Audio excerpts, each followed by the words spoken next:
What's up guys, Cardfight here, and today I'm here with a Pale Moon deck profile. This is the new Silver Thorn build that I've been playing with, and it's friggin' amazing. It's a really good deck, and yeah, it's just really good. So without further ado, let's get into the deck profile. First up, we run the new grade 0 for the Silver Thorns, Emile.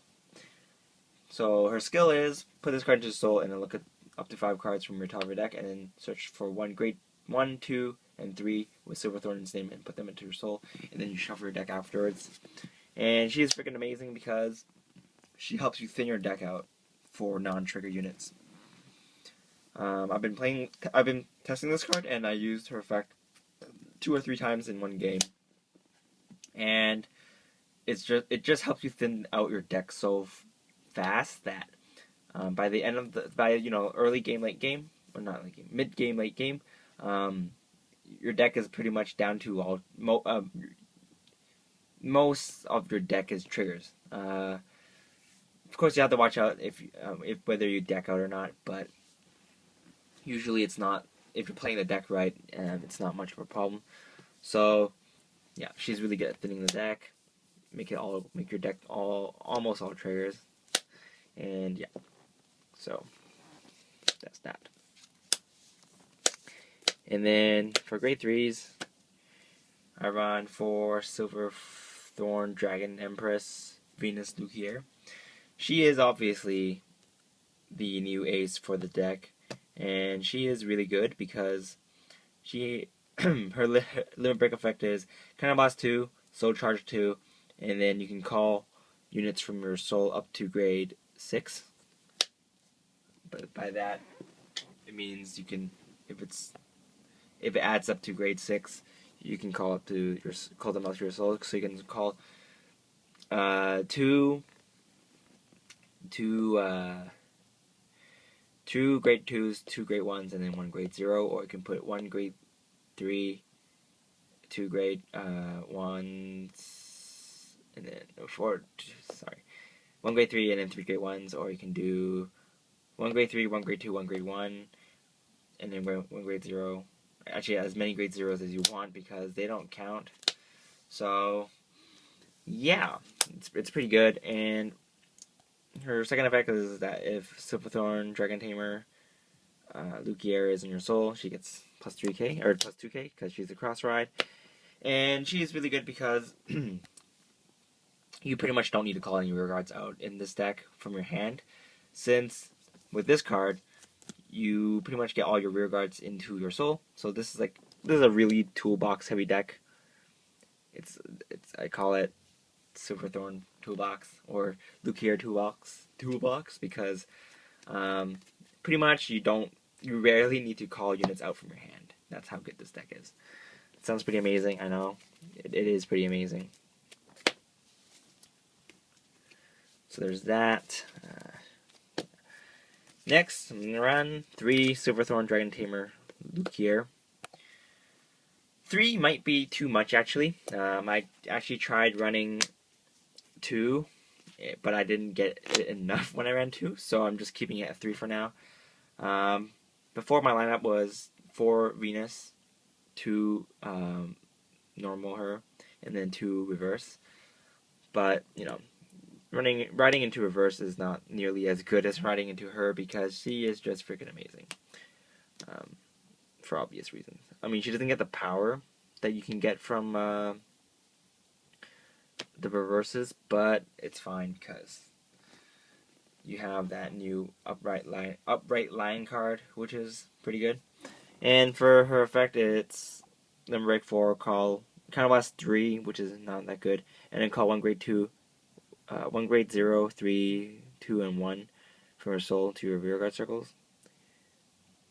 So there's that. You really don't want to use your limit break unless you really need to. If you're actually going to use her, you're mainly going to use it for her non-limit break skill, the plus 3k when something gets called out from your soul.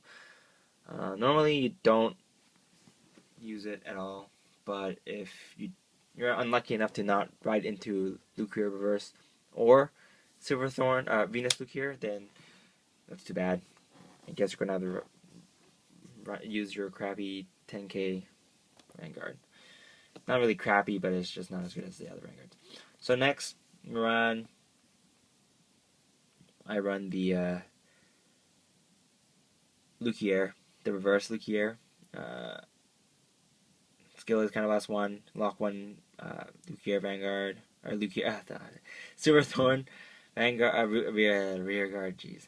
And then you can superior call a unit from your soul. It doesn't have to be a Silver Thorn, but in this version of the build, it's all Silver Thorn, so it doesn't matter. And then that unit gets plus 5k. So she's good because the new unit you call that gets plus 5k, but she's not that as good because you can only call one at a time, where you can just burst out your whole soul with this. Well, not burst out your whole soul, but you can call up to 5 units compared to this, and you only have to pay for one counterblast more. So it's obvious which one's better. Next, I run 3 10k vanillas, the Silver Thorn 10k vanillas. Not much else to say there. She's your main grade 2 ride target because she's got that 10k body. Not that it really matters anymore, but in case you're still up against, decks that run Mobius Breath, she's there. Next, we have another really amazing card in the deck, Upright Lion, the new Silver Thorn unit. His skill is when a Silver Thorn unit gets called out from your soul, this unit gets plus 3k. So basically, she's amazing because, or he's amazing because if you pop her Limit Break from her, and you have like multiple copies of it in your soul, you can call these out, call that, and have 2 great ones here, and then he'll get plus 12k because you get for every other pale Silver Thorn unit. So it doesn't count himself when he comes out, but he counts everybody else. So you get 1, 2, 3, 4. 4 times 3, so that's 12. I hope I'm doing my math right because, yeah, anyway, it's probably right. So yeah, you get plus 12k, so he becomes 21k by himself. And then you probably can have boosters, so you get 28k because all your boosters in the deck are 7k, all your Great One boosters at least. So you'll be swinging for 28k, and cross rides are pretty common now, so yeah. Which is the main reason why I'm running the normal Luquier, because you want this card to be a cross ride, and most of the time you don't even need to ride this and then ride that, because you're going to get her in the soul one way or another. Since you're running so many, you're going to eventually hit into one of them. Right, so next I run 4 of the 12k attacker. Pretty self-explanatory. It's a consistent 12k attacker. That's good. This is an inconsistent 12k attacker, but the upside to him is that he can go above 12k. He can go 21k, which is really scary sometimes. Next, we run 4 of the Purple Trapezes clone for Silver Thorns. Obviously, you're going to run 4 because it's 7k. If it was a 6k, I'll probably run 3, but it's a 7k, so run 4. That way you can, shove stuff you don't need in your soul, like draw triggers or these. If you didn't know, which you probably should, you can just call this, click this in, and then call something out, and then you have your cross ride. I hope you knew that. So, yeah.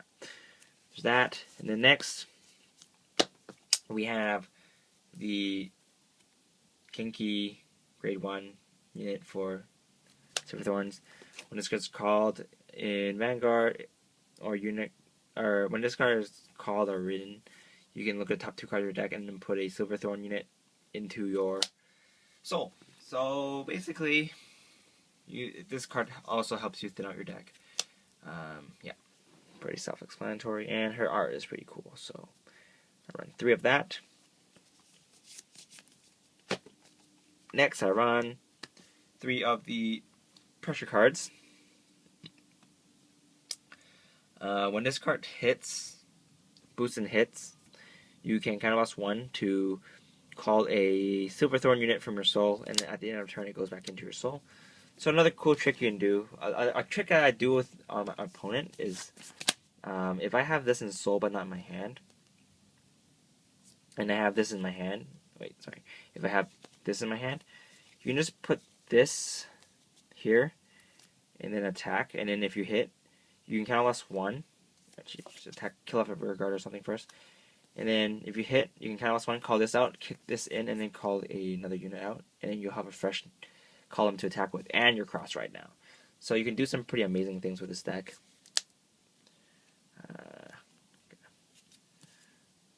It's pretty crazy. Give me a sec. Yeah, run 3 of this. You don't need to run 4 of these because later on they're not that great. They're usually there for early game.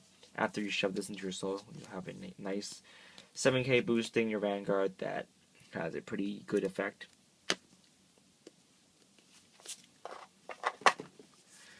Alright, next we run 4 Perfect Guards because Perfect Guards.